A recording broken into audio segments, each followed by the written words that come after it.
মাঝরাতে রাঙাকে শেষ করতে এসে একলব্যের কাছে ধরা পড়ল আহেরি।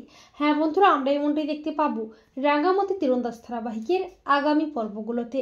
আহেরি জেল থেকে পালিয়ে বসু বাড়িতে এসে রান্নাঘরে গ্যাসের পাইপ কেটে দেয় রাঙাকে পুড়িয়ে মারার জন্য। কিন্তু একলব্য রান্নাঘরে চলে আসে কফি বানাতে। তবে গ্যাসের গন্ধ পেয়ে রাঙা কোনো ক্রমে ভয়ঙ্কর বিপদ থেকে একলব্যকে বাঁচিয়ে নেয়। তবে রাঙা বেশ বুঝতে পারে আহেরি জেল থেকে পালিয়ে তাকে মেরে ফেলার জন্যই এসব করেছে। অফিসার সত্যজিৎ ও তার পুলিশ টিম আহেরিকে তন্ন তন্ন করে খুঁজতে থাকে, কিন্তু আহেরি বসু বাড়ির স্টোর রুমেই লুকিয়ে থাকে। এরপর সবাই মিলে পুজোর আনন্দে মেতে ওঠে। রাঙা ও প্রমিতা একসাথে ধনুচি নাচ নাচতে থাকে। আর ঠিক তখনই বৃন্দাও রাঙার ক্ষতি করার চেষ্টা করে, কিন্তু একলব্য রাঙাকে বাঁচিয়ে নেয়।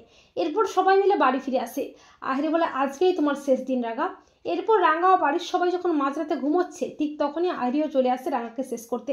আহেরি হাতে ছুরি নিয়ে বলে, রাঙা, এত চেষ্টা করেও তুমি বেঁচে গেলে, এবারে তোমাকে আমি নিজের হাতে শেষ করব। এরপর যখনই আহেরি ছুরি দিয়ে রাঙাকে আঘাত করতে যাবে করে, ঠিক তখনই একলব্যও চলে আসে।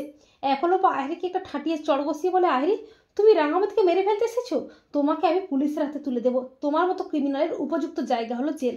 তো বন্ধুরা, তোমরাও এটাই চাও তো যে মাঝরাতে রাঙাকে শেষ করতে এসে যেন একলব্যের কাছে ধরা পড়ে আহেরি?